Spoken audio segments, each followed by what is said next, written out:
Kita lanjut lagi. Misalnya ini Yesus duduk dekat perbendaharaan, mengajak gereja untuk memberi diri sepenuhnya seperti dia yang mengosongkan dirinya. Ya. Ambrosius menekankan bahwa gereja seperti janda ini harus menggunakan segala sumber daya untuk menyembuhkan yang terluka dan mengangkat yang terpinggirkan.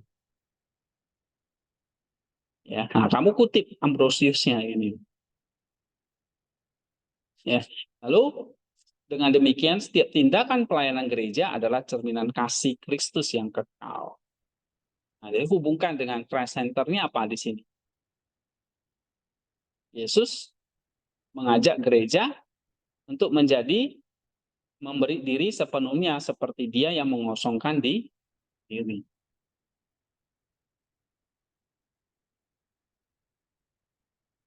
Ya, Filipi 2:7, pengosongan dirinya. Oke, nah nanti kamu dari eksegesis ini kamu harus turunkan jadi poin-poin homiletik misalnya atau poin-poin renungan. Jadi kita masuk ke Alkitab sebagai pribadi.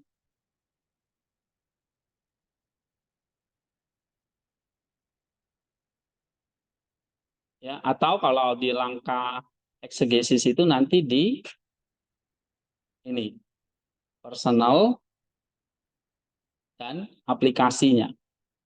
Ya kalau kita khotbah misalnya kan kita kasih poin-poin aplikasinya, ya kan. Nah, poin-poin yang aplikatif. Tapi kalau di langkah 6 ini memang teologis. Ya, teologis. Teologisnya itu 6, 7 ya doktrinnya. Jadi kalau kesimpulannya ini teologinya ini kesimpulannya ini. Kesimpulan ini biasanya adalah inti pengajarannya di kesimpulannya. Atau kalau di sini doktrinnya, didaskalianya, konsep teologinya. Ya. Nah, misalnya di Lukas 21 ayat 1-4 ini bukan sekedar kisah kedermawanan atau kisah kemurahan hati ya. Lebih dari itu apa? Iya, ini tentang Injil yang hidup. Ya, maksudnya apa? Injil yang hidup itu ada penyerahan total, ya, pengorbanan nyawa tadi, ya, prinsip yang dihidupinya sendiri disalib. Jadi kalau kita lihat persembahan janda miskin ini, Yesus mengajarkan tentang pengorbanan atau penyerahan total. Mengajarkan tentang dirinya sendiri di salib itu. Ya. Nah, Ambrosius mengajak gereja menjadi janda miskin yang memberi diri sepenuhnya bukan dari kelebihan tetapi dari ketulusan hati. Ya, nah gereja dipanggil menjadi saksi ekonomi ilahi. Ekonomi ilahi apa tadi? Di mana yang kecil dan lemah menjadi saluran kemuliaan Allah. Bukan dari kelebihan, tapi dari pengorbanan. Dari hal yang kecil, yang lemah, ini menjadi saluran kemuliaan Allah. Nah, ini doktrinnya, ini yang kamu bisa simpulkan. Ya. Nah, kalau kamu baca nanti pasti selalu ada kesimpulan. Ya. Nah, lalu nanti ada yang namanya homili. Nah, homili ini ya hasil dari eksegesis kita. Misalnya kalau mau bikin khotbah ya bikin homili atau khotbah. Ya, atau kamu bikin renungan buat kamu sendiri. Nah, contoh ya. Misalnya nih, homili 2 peser yang mengubah dunia. Nah, ini saya bikin homili. Homili ini kayak hasil dari eksegesis kita untuk kita khotbahkan. Ya, ya kasih aja judulnya misalnya dua peser yang mengubah dunia. Yang menarik aja kasih judulnya. Saya nggak tahu ini menarik nggak ya. Kalau nggak ya sudah. Oke. Nah, ada pembukaan biasanya poin satu, poin 2, poin 3, poin 4, ya penutup. Ya, bikin aja yang sederhana kayak gini. Ya, misalnya kita baca di sini. Saudara-saudara yang terkasih, di sudut bait Allah yang ramai, ada seorang janda yang tak dikenal namanya. Kadang kan di kitab suci itu nggak disebut namanya loh. Ya kan? Bukan, nggak disebut Lismarka atau siapa gitu. Ya. Nggak punya nama dia. Janda miskin yang tak dikenal namanya. Dia tak punya harta untuk dipamerkan, tak punya jabatan untuk dibanggakan. Tapi di tangannya ada dua keping uang tembaga. Nilainya tak cukup untuk membeli sepotong roti. Ya. Tetapi ketika uang itu jatuh ke dalam kotak persembahan, gemerincingnya ya, bukan gemericik ya. Gemerincingnya mengguncang tata surga. Nah, kamu bisa ngomong seperti itu, ya kan? Tung, tung, gitu. Nah, itu mengubah, mengguncang tata surgawi. Nah, jadi dalam homili itu kamu perlu kasih kata-kata yang menyentuh orang, ya. Nah, Yesus memanggil murid-muridnya dan berkata, persembahan orang miskin ini lebih besar dari semua pemberian orang kaya. Kenapa? Sebab yang dihitung bukan jumlahnya, tapi kekuatan hati yang terkubur dalam keserakahan. Nah, ini kata-kata ini dapat dari mana? Kesederhanaan, kerendahan hati. Kan tadi dari hasil kita eksegesis, ya kan?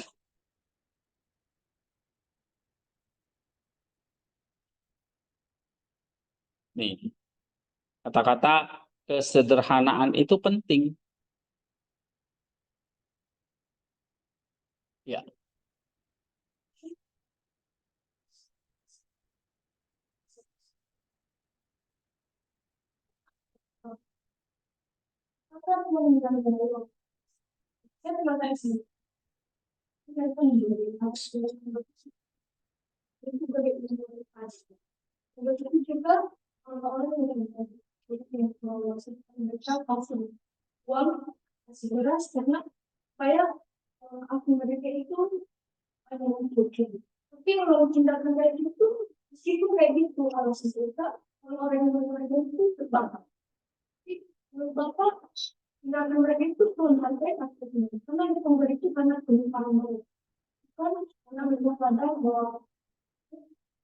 ya pingin follower, pingin, nah itu, itulah salah satu kemunafikannya.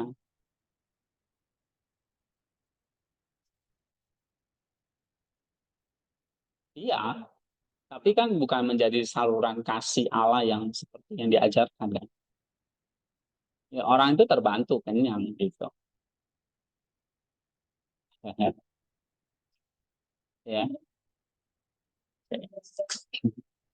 Tapi yang bagi si pemberi itu sendiri ada nggak seperti tadi yang saya ajarkan ini?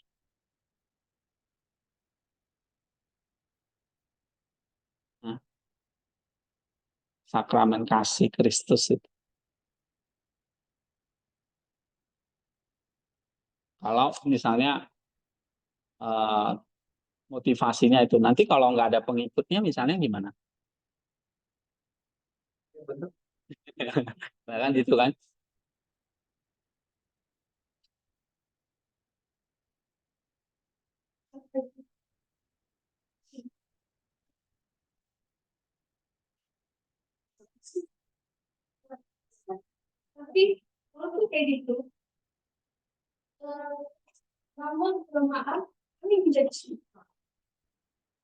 Eh,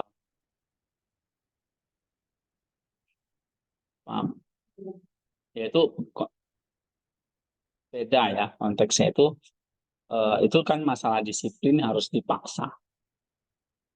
Oke, ya lama-lama ya mungkin kan Tuhan akan koreksi ya motivasinya. Bisa jadi itu untuk sesuatu yang akhirnya kan dapat manfaatnya. Ya, nggak apa-apa kalau masalah disiplin ya memang harus dipaksa. Bahkan ada sanksi dan sebagainya kan, namanya disiplin. Oke, nah kita kembali ke sini sebentar. Eh, nah, misalnya kamu kasih contoh, ya, kamu kasih contoh kemiskinan menjadi saksi, ketika kekurangan menjadi kekayaan. Oke, nanti kamu baca lah ya. Ini hanya bagaimana saya mau tunjukin. Eh, kamu kan di sini ada khotbah nih di chapel atau mungkin Edric juga ya, Christoph juga. Nah, saya mau pelajaran eksegesis ini berakhir juga di khotbah, ya, berakhir juga di khotbah. Jadi ada gunanya gitu. Nah, misalnya ini contohnya seperti ini tentang janda miskin itu. Kamu kasih poin, misalnya nih, janda ini memberikan seluruh nafkahnya, bukan dari kelebihan, tapi dari kekurangan. Bukan dari kelimpahan, tapi dari kelaparan. Nah, di sini Yesus membongkar logika dunia. Allah tidak memandang angka, tapi keikhlasan.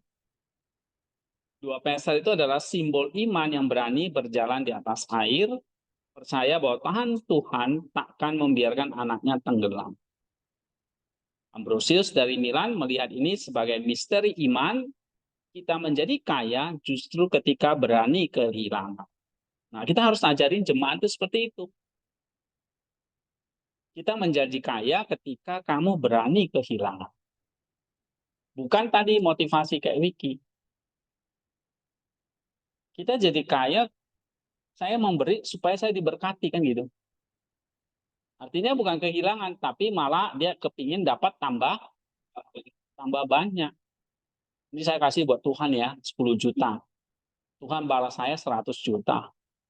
Nah, gitu. Itu logika dunia, Wiki.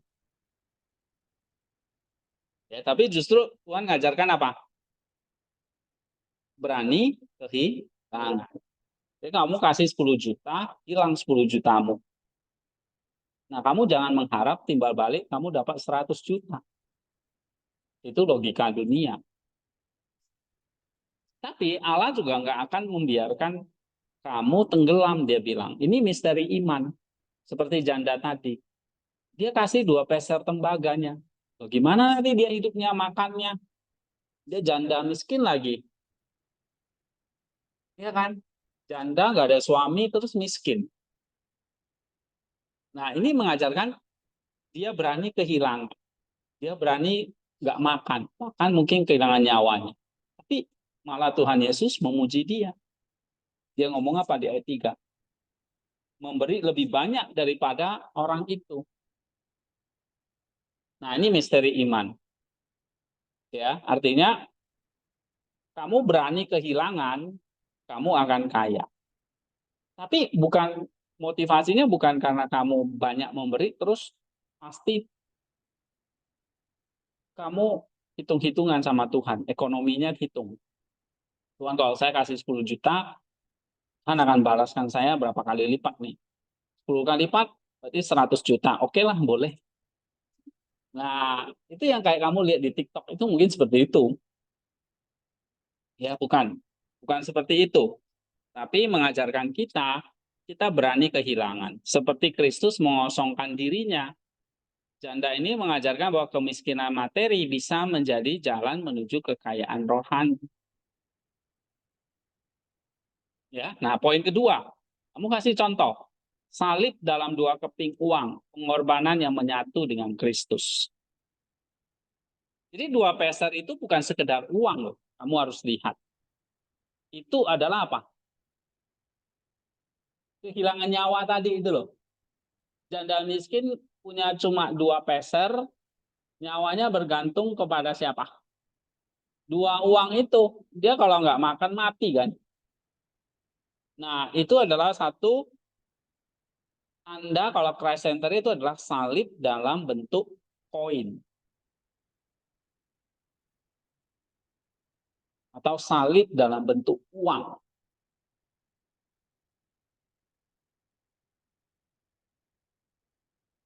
Salib.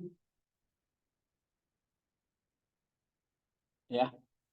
Yesus melihat dirinya dalam tindakan janda ini sama seperti ia memberikan darahnya di Golgota, janda ini memberikan nafkah terakhirnya. Kan gitu.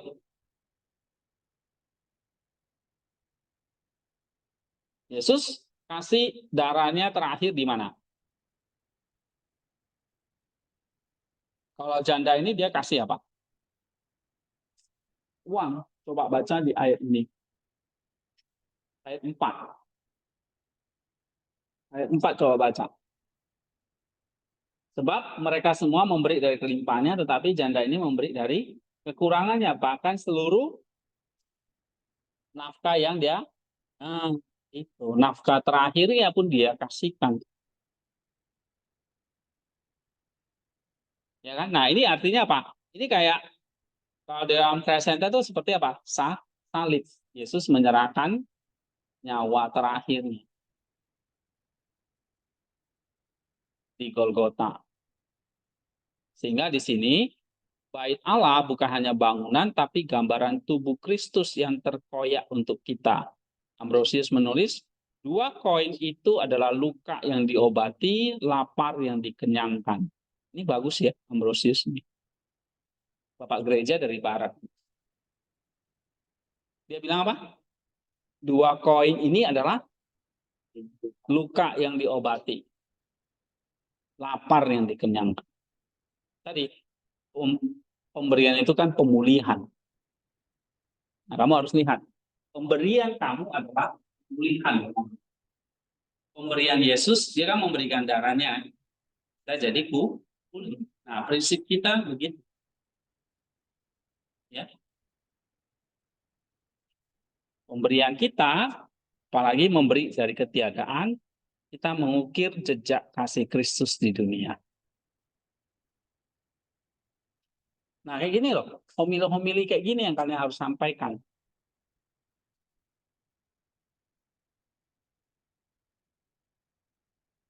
Bisa nggak?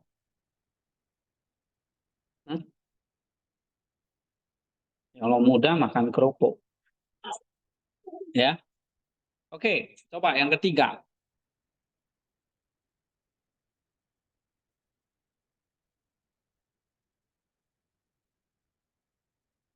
Tentang apa ini?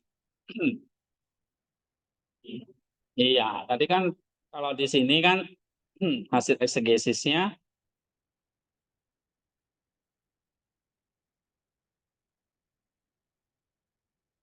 ada seruan gereja adalah janda miskin itu kan?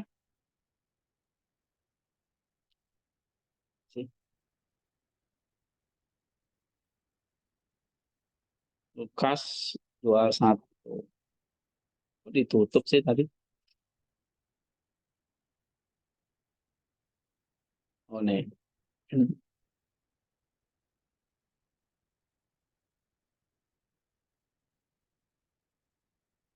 Nih ya.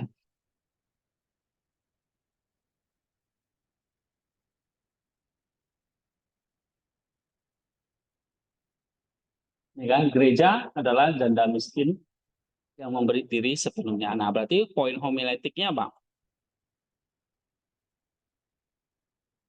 Ambrosius mengingatkan kita, gereja adalah perbendaharaan iman, bukan untuk menimbun tetapi untuk membagi. Ya toh? Nah, janda ini adalah cermin gereja sejati, lemah secara duniawi tetapi perkasa dalam kasih. Nah, kata-kata ini loh, kata-kata yang apa ya, yang perlu kamu kutip itu kata-kata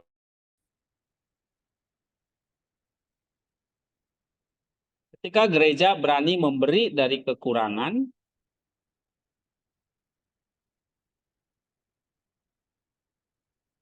ya. Seperti janda ini, maka mujizat terjadi. Apa? Mujizatnya terjadi apa? Kalau dari janda ini dia mujizatnya apa? Mujizatnya justru dia berkelimpahan kan? Nggak mati dia malah. Seperti roti yang sedikit menjadi berkelimpahan, 5 roti 2 ikan itu, ya kan? Sedikit kan? Tapi bisa mengenyangkan. Nah, jadi kalau kamu memberi dari kehilangan dalam kekurangan di dalam Tuhan, kamu gak usah khawatir. Kayak kamu berjalan di atas air aja.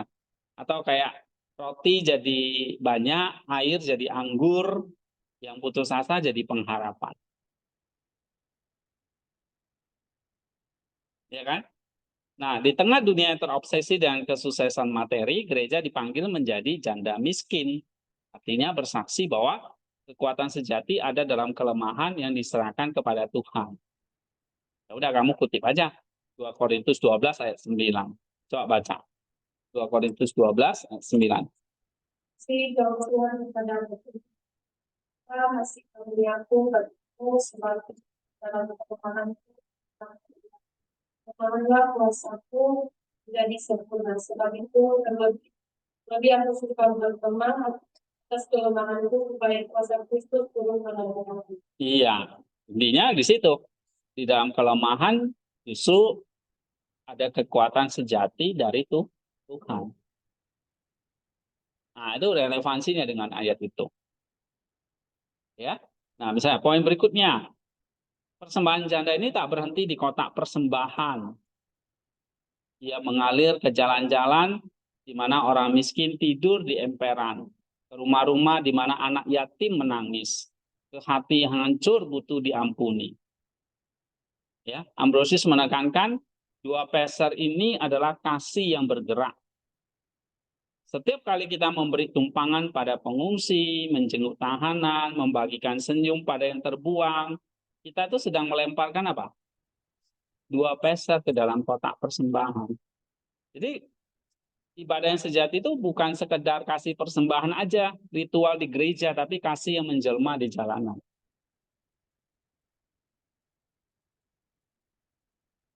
Ya, jadi jangan cuma kamu pikir kamu udah kasih persembahan buat gereja, tapi tetanggamu yang miskin kamu nggak perhatikan,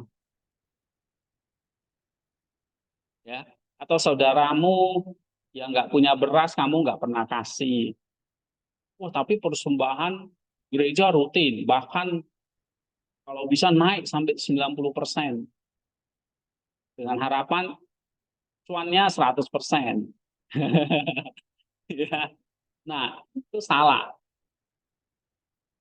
Ya, ibadah sejati bukan ritual di gereja, tapi kasih yang menjelma di jalan. Jadi persembahan 2 peser kita ya itu mengalir, harus mengalir kemana-mana. Ini kata Ambrosius tadi dia bilang ini, dia bilang 2 peser adalah kasih yang bergerak.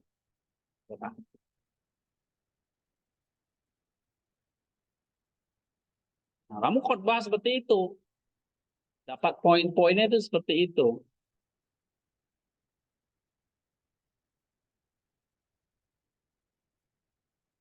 Bisa nggak? Ya.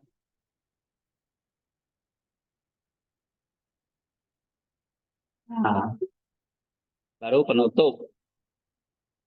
Oke. Ada pertanyaan? Nggak ada? Nah, ini contoh ya bagaimana kamu lihat di sini eksegesisnya, nah di sini homilinya.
Ya harus latihan aja, ya latihan tiap hari latihan.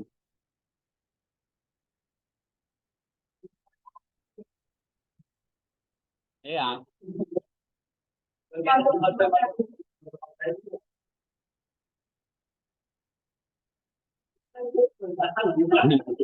ya saya juga nggak tahu. Ya mesti latihan aja, tiap hari nulis gitu. Oke, nah kayak ini.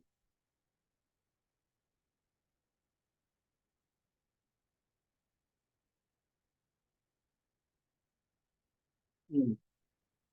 Tiap hari satu, disiplin. Nih, hari ini misalnya kemarin satu isi semantis, ya. Lalu bikin homilinya. Nih, Markus bikin homilinya. Kalau kalian nggak ada waktu, ya minimal lah. Misalnya seperti ini baca dulu, baca aja dulu. Nah, misalnya nanti ada khotbah nih, coba latihan. Jangan khotbah tuh cuma ngutip sana sini, punya orang dihajar aja gitu. Kamu harus punya idemu sendiri, ya. Kuncinya di latihan itu. Kayak saya nih setiap hari ada, ya. Nah, walaupun nggak kadang kesibukan apa nggak bisa ya udah. Tapi pas ada waktu, kuncinya ada di latihan dan nulis. Karena nggak ada benar atau salah kok. Tapi eh, kamu cara menggabungkannya tergantung nanti makin sering kamu latihan, kamu makin tahu trik-triknya, caranya gitu. Ya, bukan trik lah ya, tapi eh, apalah ya. Kayak kita kalau sering latihan apa misalnya nendang bola misalnya, main bola itu, ya kan? Coba itu Ronaldo itu, tendangan bebas dia bagus. Emang dia latihannya berapa kali nendang dia? Hah? 100 kali mungkin tiap hari ada, ya kan? Atau orang yang main basket itu, gimana dia sekali tembak tuh pasti masuk. Tapi waktu latihannya mungkin dia tiap hari tembak berapa ratus kali itu. Nah, sama kalau kamu mau menulis kayak gini, ini saya latihan udah bertahun-tahun, ya. Ini saya latihan ngajar ini sudah bertahun-tahun. Jadi wajar kalau saya apa bisa nulis seperti ini gitu loh.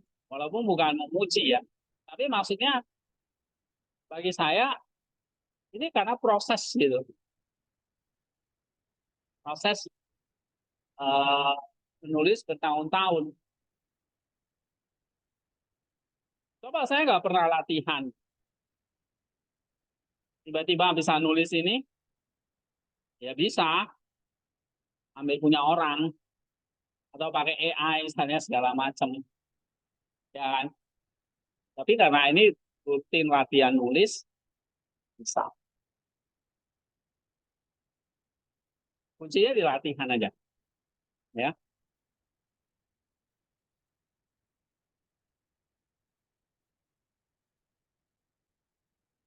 Oke.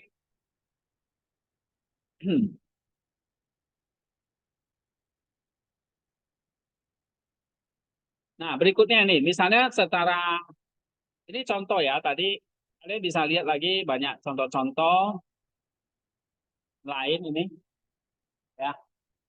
Ini ada 2 Timotius, 1 Yohanes 3. Ini juga menarik ini. Tentang setiap orang lahir dari Allah tidak terus-menerus berbuat dosa. Sebab benih ilahi tetap ada dalam dia dan dia tidak dapat terus-menerus berbuat dosa karena ia lahir dari Allah. Nah,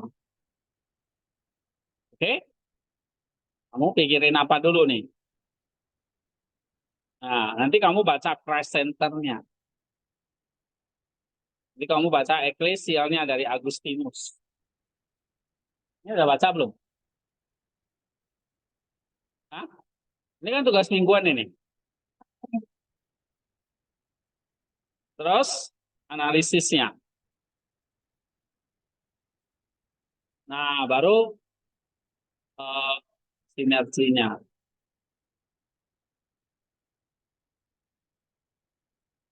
Ini poin-poinnya. Baru ini kesimpulannya. Nah, ini kayak gini baca aja terus.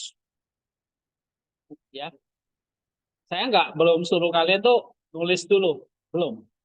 Baca terus. Ya,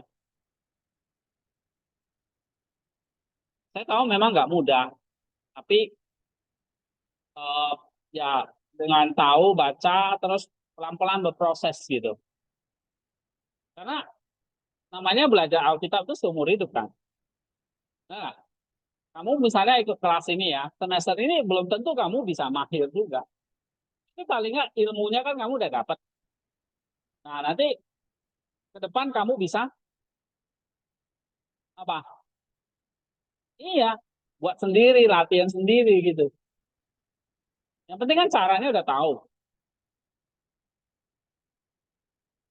Kayak kamu mancing gitu, udah tahu cara mancing. Jadi kemanapun kamu bisa mancing gitu.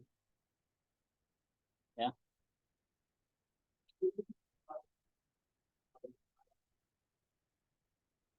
Nah, ini kan cara menggalinya. Cara kamu bagaimana membaca kitab suci sampai sedalam-dalamnya. Ini boleh disampaikan pada audiens kita. Ya, kamu sampainya dalam bentuk homiletiknya. Kamu ubah lagi jadi ya bisa nggak kamu ngajarnya pakai kayak gini? Langsung kayak gininya. Bisa aja kalau PA misalnya gitu. Tapi kalau untuk khotbah kan membosankan kan. Kalau di khotbah kamu sampein kayak kayak gini-gininya, kamu baca Agustinusnya aja udah panjang banget. Ya jemaat bosan. Kecuali misalnya di forum PA ya, pendalaman Alkitab tuh bisa. Tapi kalau homili kamu ubah sesuatu yang tadi diubah lagi jadi sesuatu yang menggugah gitu, yang inspirasi, yang motivasi gitu. Nah, karena kan kamu khotbah beda dengan ngajar. Tadi saya kasih contoh ini loh,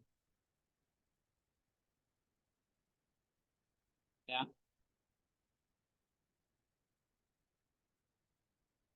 Nah, yang tadi saya kasih contoh homiletik tadi. Ya ininya kamu jangan khotbahin istilah-istilah ini gitu loh. Di structure presenternya jemaat mana ngerti, ya kan? Ya, oke ya. Nah, sekarang kita lanjut ini lagi. Contoh lain misalnya eh, Christ Center biasanya kita pakai metode namanya tipologis. Ya, coba baca Sofi. Sebagai penampilan psikologis ini gimana meskipun dalam kita dan psikolog kaliannya tanpa dideteksi seluruh bagian pertama. Sebagai misalnya lembaga kalian yang memperkembangkan musik dan anakku kepada agama. Kejadian 14 ayat 18. Dianggap sebagai kita Kristus tidak hanya oleh para bapak gereja tetapi juga di dalam perjanjian baru. Ibrani 5 ayat 6 pasal 7 ayat 1 sampai 19. Dan sekarang yang mengalir dengan air kepada gunung Sinai, Keluaran 19 ayat 6, Ulangan 30 ayat 7 sampai 11. Juga merupakan lakuan berikut. 1 Korintus 10 ayat 4.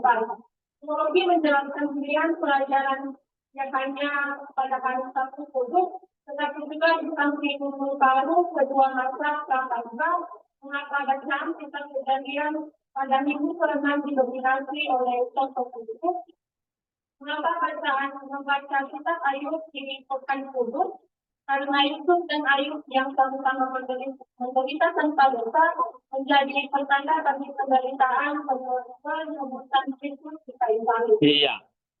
Jadi kayak tadi ya, tadi kan saya ajarin, janda miskin. Itu tadi tipologi dari apa? Kristus dan gereja. Nah, itu namanya istilahnya apa? Tipologis itu baru kamu bisa kaitkan dengan Kristus. Kalau nggak dengan tipologis, nggak bisa.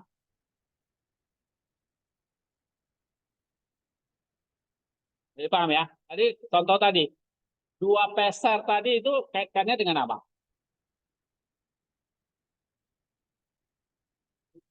Hah?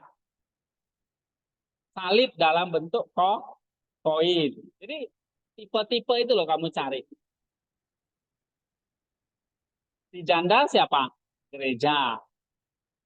Ya kan? Nah, kalau ini misalnya nih, Imam Raja Salem. Yang ini ya, kejadian 14 ini. Ini tipologi dari apa? Kristus.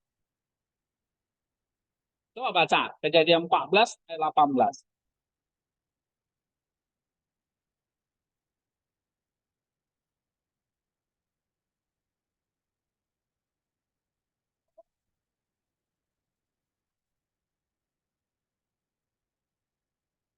Ya.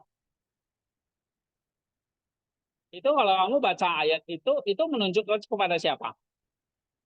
Kristus. Ibrani 5 ayat 6.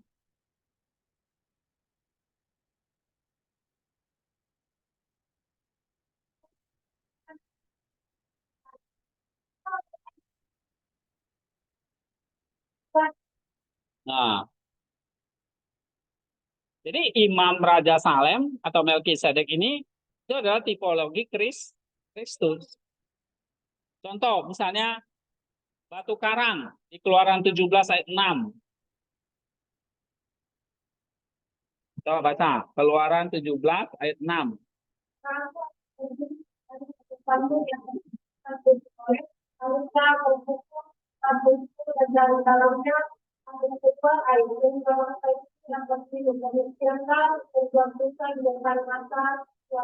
Iya, ada batu karang kan, tapi dia bisa mengeluarkan air. Itu tipologi dari apa? Kris? Coba 1 Korintus 10 ayat 4.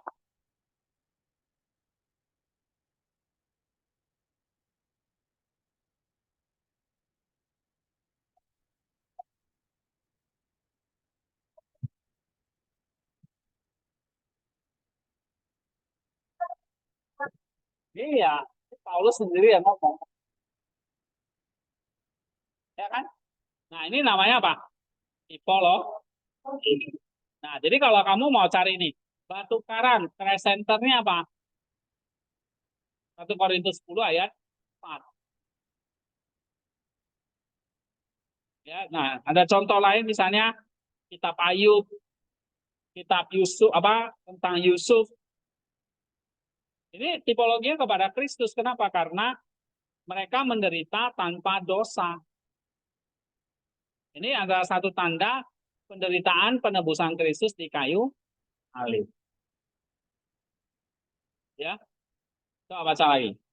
Menunjukkan banyak kombinasi lain antara perjanjian lama dan perjanjian baru dengan menggunakan kombinasi kali yang terbaik dari semuanya adalah sebuah kombinasi Reduksi alkohol dengan referensi silang dan mengenal yang dimiliki berbagai.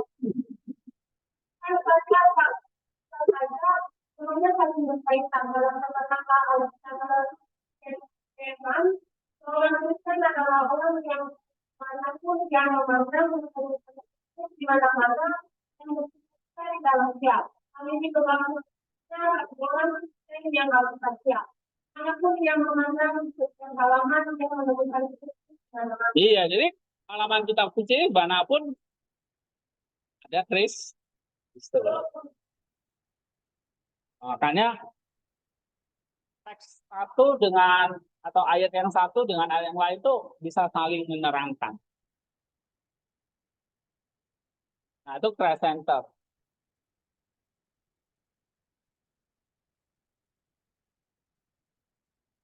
Ya, ayat satu dengan yang lain itu saling berkorespondensi, saling terkait. Misalnya,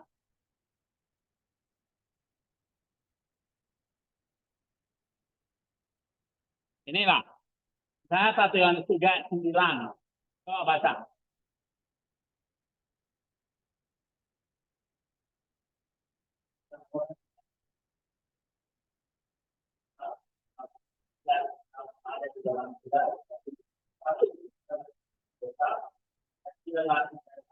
Oke, presenternya apa?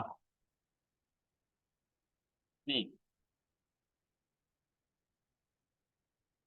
ada hubungannya dengan apa ini? Kelahiran baru. Ya, dilahirkan dari Allah. Terus Yohanes 3 ayat 5. Ya kan? Sampai 6, coba baca.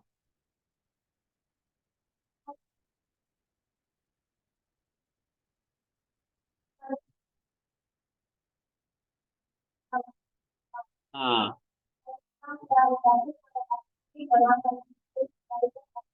ini ya. Jadi ini ada hubungannya dengan apa?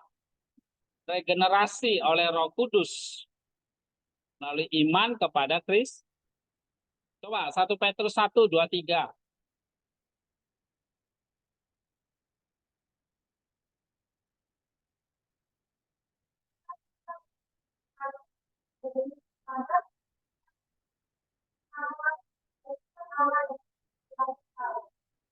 Iya, dilahirkan kembali itu kan. Nah, yang memungkinkan seseorang untuk memulai hidup baru dalam ketaatan kepadanya. Kristus yang tidak berbuat dosa telah mematahkan kuasa dosa sehingga orang percaya dimampukan untuk hidup dalam kemenangan atas dosa. Jadi kalau kita misalnya nih ya tadi, kamu sudah lahir dari Allah, tidak terus-menerus berbuat dosa. Nah, sama seperti yang diajarkan oleh Paulus. Ya, misalnya kamu baca ini Roma 6, 6 sampai 7.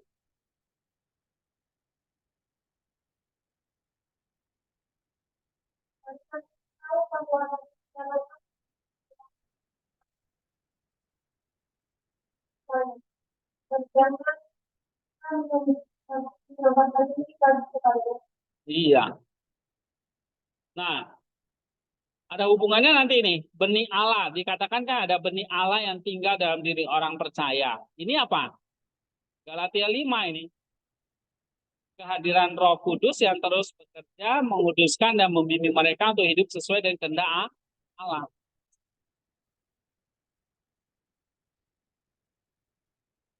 Nah, di Galatia 5 ayat 16 coba baca.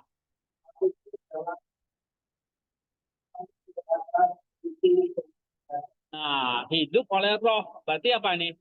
Ada kehadiran Roh yang terus bekerja, menguduskan dan membimbing. Itu artinya apa? Ada benih Allah yang tinggal dalam diri orang percaya. Ada Roh Kudusnya.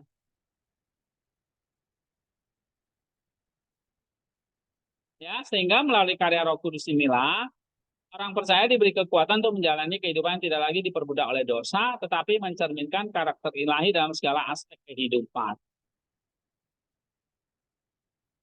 Paham nggak? Nah, ini, jadi kamu lihat presenternya, oh, ini sampai hubungannya itu dengan Yohanes, dengan Petrus, dengan Paulus gitu loh. Ya, seperti yang dikatakan ini, banyak korespondensi antara PL dan Perjanjian Baru. Sehingga tafsiran terbaik dari semua hanyalah sebuah konkordansi. Konkordansi tahu nggak? Konkordansi. Satu ayat itu berelasi dengan banyak ayat lainnya. Itu kan di perpustakaan ada. Nah, pinjam buku. Konkordansi Alkitab. Tebal itu. Atau kamu di Bibleworks punya.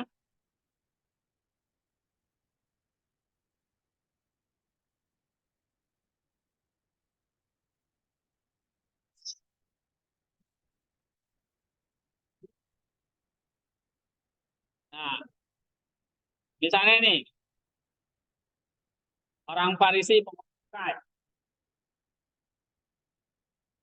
Lukas 18 ayat 13. Coba baca.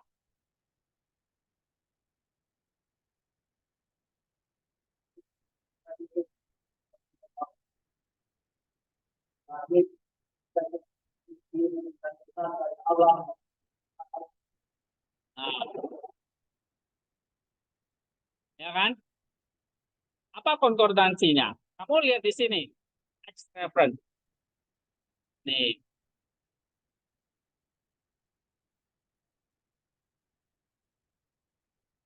misalnya Lukas 23, 48. Esra 9 ayat 6.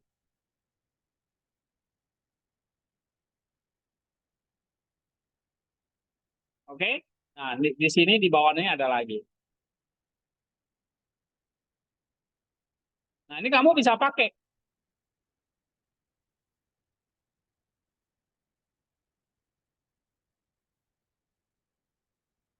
Ya, misalnya dengan Lukas 23, 48. Coba baca.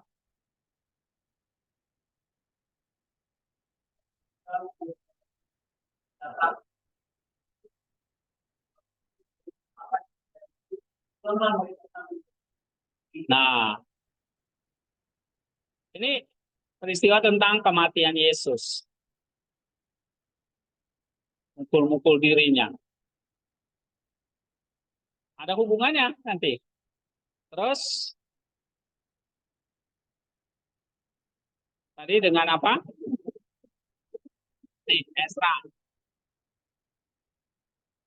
Nih, baca.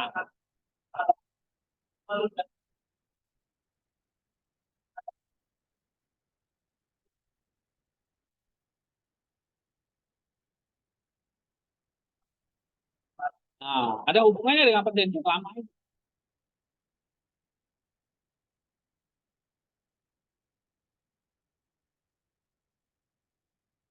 Ya, itu cara menemukan ayat-ayatnya. Nah, kamu harus berlatih, kaitkan. Misalnya contohnya ini, presenter, isinya semua data-data ayat.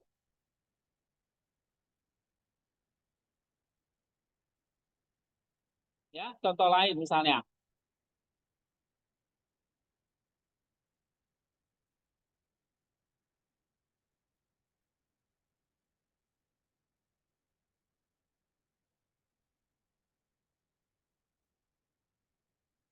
Nih, Yohanes 1 Yohanes 3, 21 dan 22. Coba baca.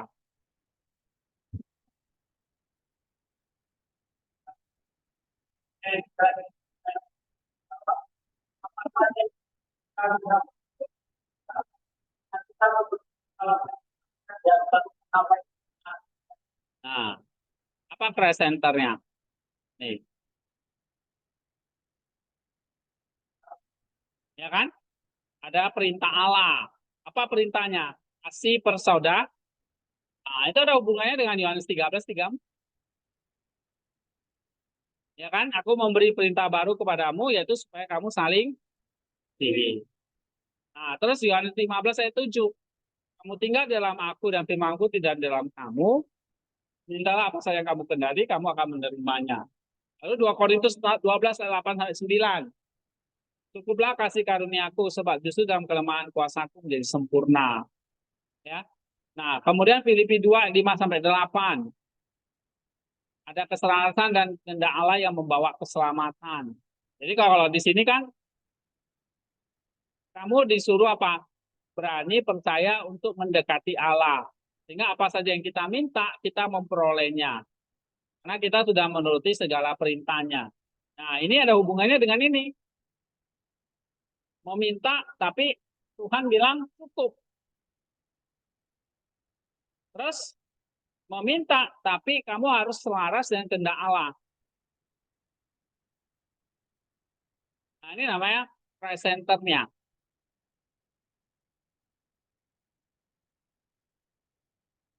Nah, nanti Agustinusnya ngomong apa, kamu baca. Ya, contoh lain.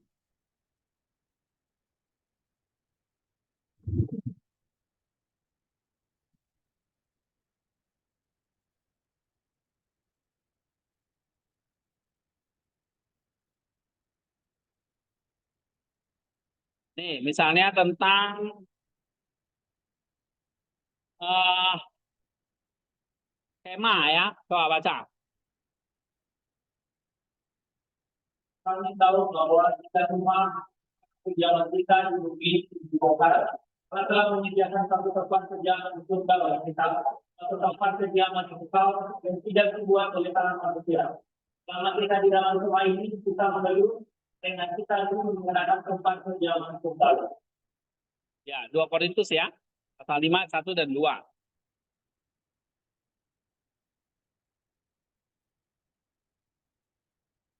Nih, ada hubungannya dengan apa?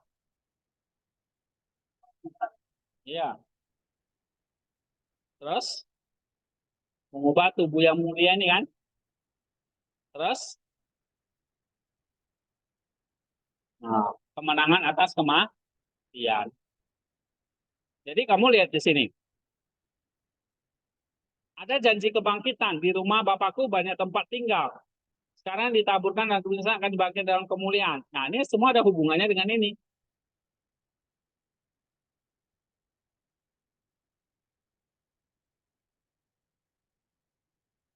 Ya kan? Kemah kita akan dibongkar, tapi ada tempat kediaman di surga bagi kita. Nah, kamu kaitkan dengan Yohanes ini.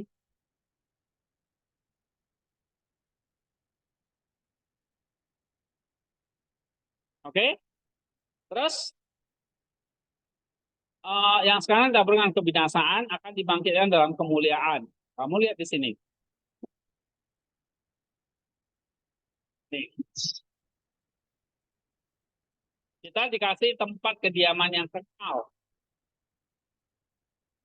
Nah, ini ada hubungannya dengan dibangkitkan dalam kemuliaan. Terus Kristus akan mengubah tubuh kita yang hina ini sehingga serupa dengan tubuhnya yang mulia. Filipi 3:21 ini. Kemah kita itu kan tubuh dibongkar.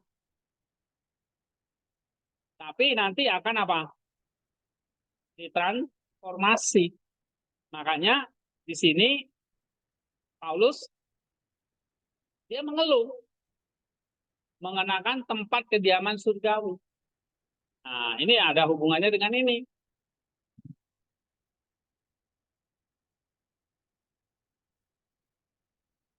Ya. Nah, nanti Chrysostom ngomong apa? Kamu kaitkan. Oke? Nah, habis itu kamu bikin homili.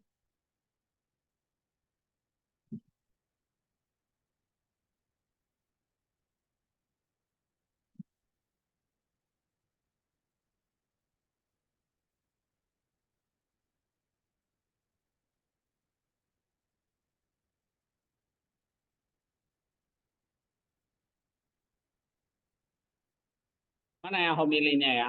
Saya udah bikin deh.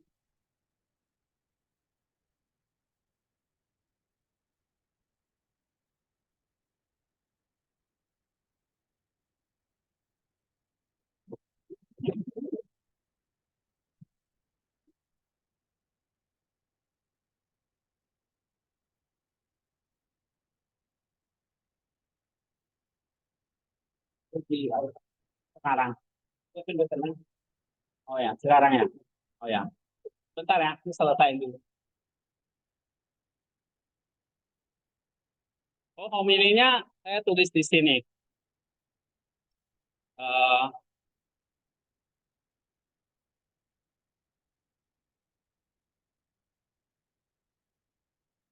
Mas, waktu saya khotbah di ibadah penghiburan. Nah, ini. Ya, itu waktu hari apa itu?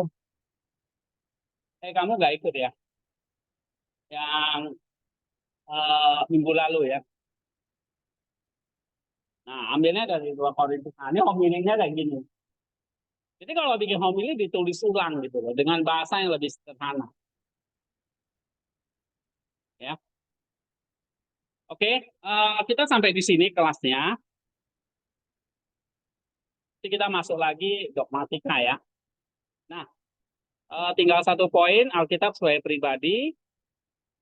Kemudian setelah itu eh, kita akan mulai bahas sedikit teknis minggu depan ya tentang ini.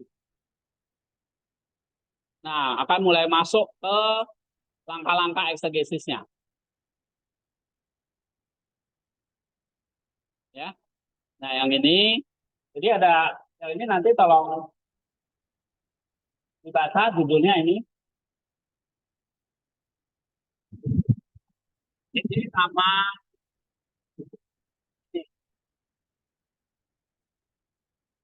ya, ini dan ini. Ini tolong dibaca. Nanti hasilnya ini. Tahu nggak? Ini 1, 2, hasilnya ini. Nah, ini yang kita mau bahas minggu depan. Eh, Selesaikan terus ya, ini udah masuk agak teknis nanti langkah-langkahnya gimana ya. Bisa ada meeting jadi eh, berkaitan dengan apa ya, ada pembangunan, jadi kita udah harus mungkin bulan depan udah harus pindah-pindah, masuk saya juga nih. Iya, oke. Edric, stop, kita kelas sampai sini dulu ya. Tuhan memberkati, sampai jumpa Jumat depan ya. Oke, kita berdoa dulu. Oke, Pak, thank you. Ya, kita berdoa dulu. Bapak di surga, terima kasih untuk hari ini kami boleh belajar firman-Mu, walaupun banyak hal yang kami harus pelajari dan kami harus latih. Tuhan bimbing kami, Roh Kudus terus memampukan kami di tengah keterbatasan, tapi kerinduan kami dan ketekunan kami Tuhan akan tolong supaya kami akan lebih paham. Kami tidak takut, tapi kami mau berserah kepada Tuhan supaya kami terus diberi hikmat, kekuatan dari Tuhan untuk semakin mengenal firman-Mu dan Engkau secara pribadi. Kau berkati Christoph dan Edric dan kami semua yang tempat ini. Biar selama 1 minggu ke depan kami bisa sungguh-sungguh menghidupi akan firman-Mu. Di dalam nama Tuhan Yesus kami sudah berdoa. Amin. Ya, thank you.